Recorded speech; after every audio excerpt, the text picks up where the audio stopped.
반갑습니다. 저 보이세요? 나는 여러분들 아주 잘 볼 수 있어서 행복합니다.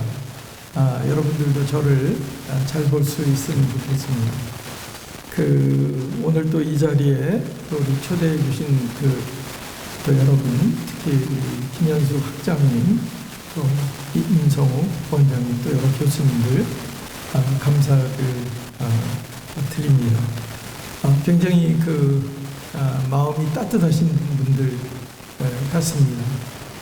지금 여러분들이 다 경험하고 있지만 우리가 살고 있는 사회는 뭔가 바쁘고 프로그램으로 찌들리고 서로가 서로를 경쟁으로 몰아나가는 그런 삶 속에서 좀 진정성을 갖고 좀 가면도 벗고 좀 나오면은 왠지 모르게 띠란 사람, 바보 취급으로 받고 또 뭔가를 계속하게 바쁘게 움직이지 않으면 굉장히 가난으로 몰려드는 것이 우리의 현실인 것 같습니다.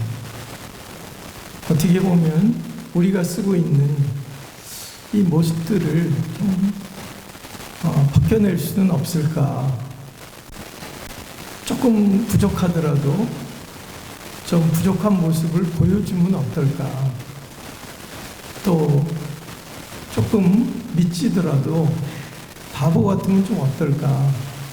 이런 것이 많이 그리워지는 삶의 현실인 것 같습니다.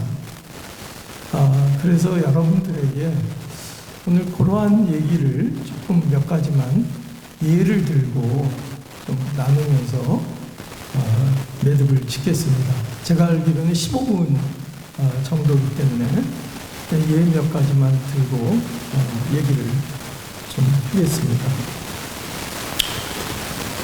연세대학교 신과대학, 제가 한국에 이제 공부를 하고 귀국하면서도 굉장히 많이 기대를 했었고, 또 이웃 대학에 있는 서강대학교에 있으면서도 그래도 연세대학교의 영혼은 신과대학이고 또 선교사님들이 세운 피와 눈물로 세운 학교이기 때문에 이 학교가 다시 살아나야 된다는 것을 마음속에 굉장히 많이 기대를 했었는데 오늘 굉장히 반가운 소식을 우리 학장님으로부터 듣고서 이웃대학이지만 질투보다는 굉장히 많이 자랑스러웠고, 여러분들 정말 자랑스럽습니다.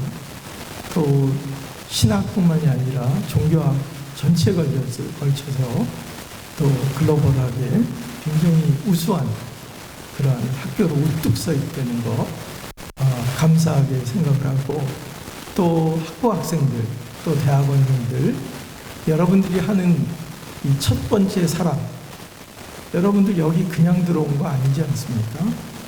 가장 순전한 순수의 경험, 하나님 앞에 갖고 있었던 그 경험이 여러분들에게는 아마 첫사랑으로 깊이 남아있을 겁니다.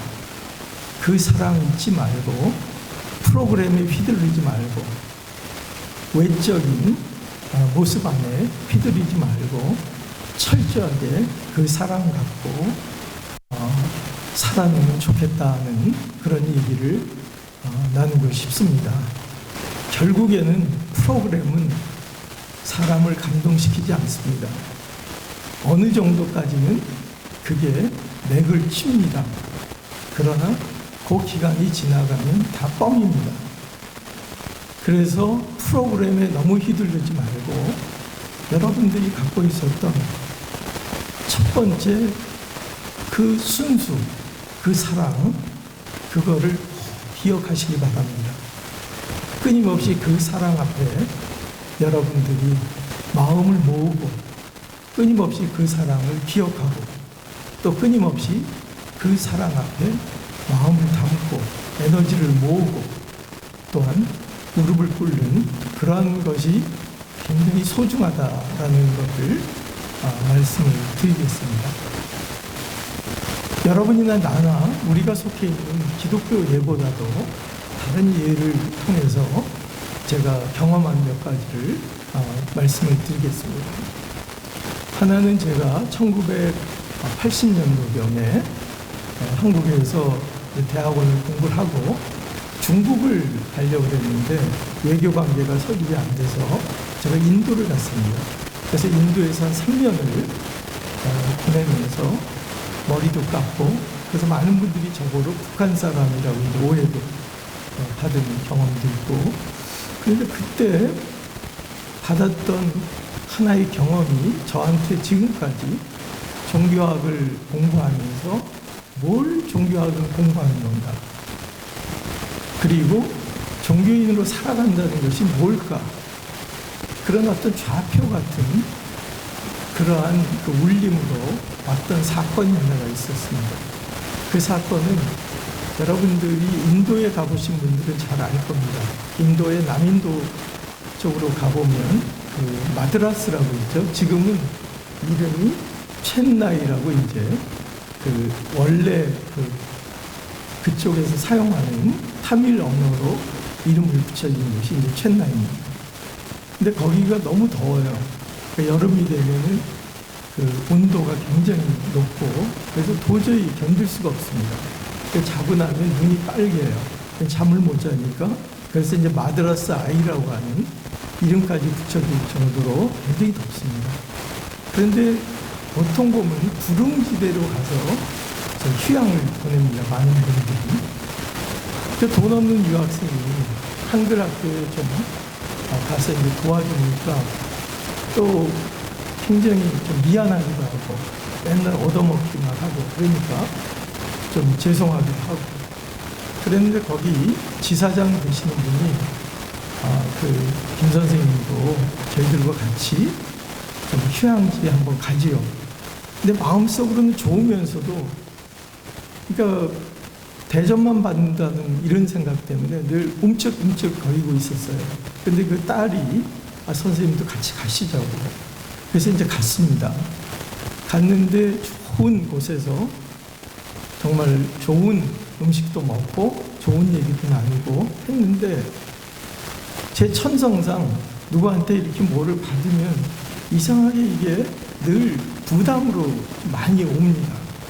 그래서 뭔가 나도 좀 같이 나누고 싶은데 뭐 할 게 뭐가 없나 그랬는데, 제가 이제 유일하게 인도에 가서 배웠던 음식이 뭐냐면, 바나나를 아침에 사서 그 큰 바나나를 가운데 배를 갈라서 거기다 구멍을 쪽쪽 내고, 또 그 우유를 그 안에다 집어넣고 그냥 꿀을 좀 집어넣고 그것하고 그런 짜이를 먹는 게 가장 행복했습니다.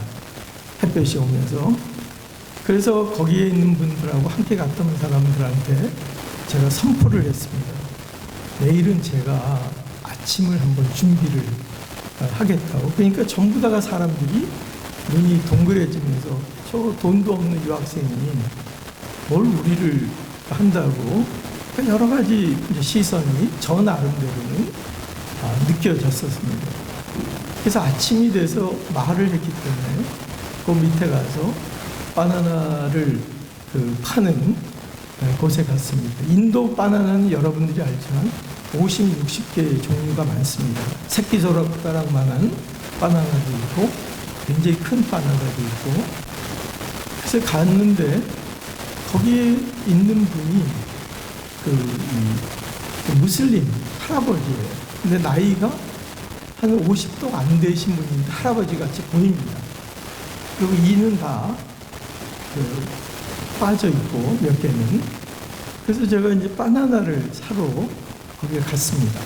그래서 바나나를 제가 받고 나서 제가 이제 돈을 그분에게 드리고, 그 이제 나오는데 그 잔돈이 있어서 그 잔돈은 작은, 어떻게 보면 그 동정심이랄까요?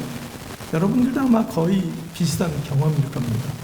그래서 가서 이 돈을 드리고 나왔는데 이분이 한참 내가 걸어갔는데 아야 아야 그러면서 저를 부르는 거예요.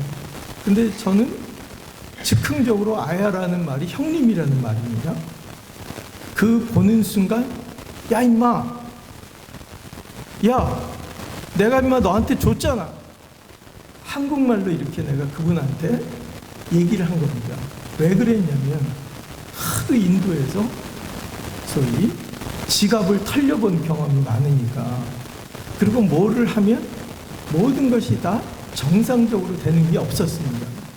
그러니까 이런 경험 때문에 나도 모르게 이분한테, 야 임마, 내가 너 다 줬잖아. 그리고 돈까지 너 저거 하라고 주지 않았냐고. 그러니까 나도 모르게 화와 또 그동안 갖고 있었던 울분과 이런 걸 그분한테 막 퍼부었습니다. 퍼부었더니 이분이 저거로 바나나를 나한테 달라고 합니다. 그래서 제가, 야 임마, 너 가져. 그러면서 바나나를 딱 받고 있더니 그분이 바나나를 딱 건네더니 저울이 있습니다. 드는 저울이. 거기다 딱 하더니 그 돈이 이게 너무 많이 들어왔다는 겁니다. 그러면서 이분이 나한테 뭐를 가르치냐면 하늘을 가르칩니다. 알라가 자기를 본다는 겁니다. 저는 그게 지금까지도 제 심장 안에 아직도 살아 있습니다. 가장 순전한 그 모습이, 그분은 비록 다른 신앙적인 삶을 살고 있지만 그것이 그분에게는 살아있다는 것을 그때 그 경험을 통해서 굉장히 많이 느꼈고, 그 이후에 제가 캐나다도 가고 미국도 가고 또 여러 나라를 가면서 끊임없이 생각했던 저의 질문이, 종교학은 뭐를 공부하는 학문이냐, 뭐를, 다른 게 아니라 이 신앙을, 인간이 그 대상이 무엇이 됐든, 어떤 삶의 모습이든, 예배가 됐든 고민이 됐든 교리가 됐든, 살아가는 사람들의 마음의 역동이 가장 순전하게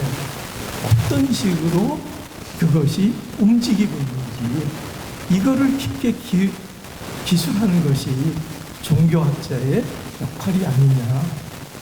결국은 종교학은 사람의 깊은 울림을 연구하는, 다른 말로 얘기하면 신앙을 깊게 연구하는 학문이다. 인간학이라고 하지만 단순히 인간주의의 그런 학문이 아니라 인간의 영혼, 어떻게 보면 종교의 숨결이라고 하는 그 모습을 깊게 울리는, 또 그거를 함께 나누는 그러한 연구가 종교학이 해야 될 문제가 아닌가 하면서, 그 화두가 그때 저에게 지금까지도 내려오고 있습니다. 또 하나의 예를 하고 또 매듭을 짓겠습니다. 또 하나의 예는 이것도 인도에서 있었던 일입니다. 여러분들이 잘 알다시피 무슬림들은 하루에 5번 기도를 합니다. 5번을 기도하는데 어떨 때는 고집스러울 정도로 그 기도 생활을 합니다. 순전한 마음을 지켜내는 것은 때로는 고집스러워야 합니다. 타협하면 안 됩니다. 철저하게 그 순전한 마음을 때로는 지켜야 됩니다. 쉽게 연결하고, 이것도 중요하지만 더 중요한 건 우리의 숨결이기 때문에, 그 숨결은 굉장히 소중한 가치이기 때문에 포기할 수도 없는 겁니다. 제가 그거를 인도에 갔는데, 여행을 하면 인도에는 한 이틀 정도의 기차 여행은 그냥 쉬운 여행입니다. 그래서 주로 돈이 없었기 때문에 이제 3등칸을 타면서 인도를 많이 이렇게 방문을 한 적이 있습니다. 그래서 지금도 친구 중에는 유명한 그 소위 자이나교 사원의 또 그 제사장인 사람들도 있고, 힌두교도 마찬가지. 그때 만났던 친구들이. 그런데 제가 3등칸을 타고 다녔는데 기도 시간입니다. 그 무슬림들의 기도라는 거는 기껏 해봐야 어떨 때는 한 1, 2분 내지는 10초 정도, 빨리 하면은 1분 안에서도 끝내는 그런 건데, 근데 사람들이 많이 있기 때문에 거기에 있는 사람이 어디에 하냐면 사람들이 안 가는 공간이 있습니다. 냄새가 나니까. 그게 화장실입니다. 그 화장실에 좀 물이 좀 질퍽거리고 거기에다가 신문지를 깔아놓고 그 다음에는 또 이 작은 그런 면 같은 거를 널쳐놓고 나서 거기에서 메카를 향해서 기도하는 그런 모습을 제가 봤습니다. 예배는 가장 성스러운 행위고 가장 아름다운 모습입니다. 어떤 곳에서도 상황이 어떤 상황이든지 인간으로서 그 모습을 지켜내는 그 모습이 비록 종교는 달라도 저에게는 지금까지도 굉장히 큰 울림을 주고 있습니다. 그래서 그 모습을 종교학자는 깊게 들여다볼 수 있고 깊게 나눌 수 있어야 되지 않을까 하는 그런 생각을 하면서 지금까지 종교학을 공부했습니다. 오늘 읽었던 두 가지 본문의 말씀도 거기 안에는 정말 예수님을 향한 그 내용이 무엇이든지 간에 그 눈빛 또 그 간절함, 거기까지 나왔을 때의 그 이전의 마음의 갈등, 혹시 다른 사람이 나를 어떻게 볼까? 혹시 다른 사람이 나를 비판하지는 않을까? 그러면서도 그 결단, 그런 모습이 아까 제가 봤던 두 가지 예들을 통해서 다시 한번 종교의 가장 아름다운 숨결, 그게 아닐까, 그 모습이 바로 신앙의 모습이 아닐까. 그래서 비록 다른 종교적인 삶을 살고 있지만 그분들이 남겨놓은 흔적이 굉장히 이방 땅 한국의 어느 종교학자에게, 어느 기독교인에게 지금까지도 살아있는 겁니다. 여러분들도 마찬가지일 겁니다. 여러분들이 여러분들의 친구인 불자나 또는 종교가 없는 아주 훌륭한 세속주의자들에게까지도 여러분들의 가장 순전한 숨결이 꼭 전달되기를 간절히 바랍니다. 감사합니다.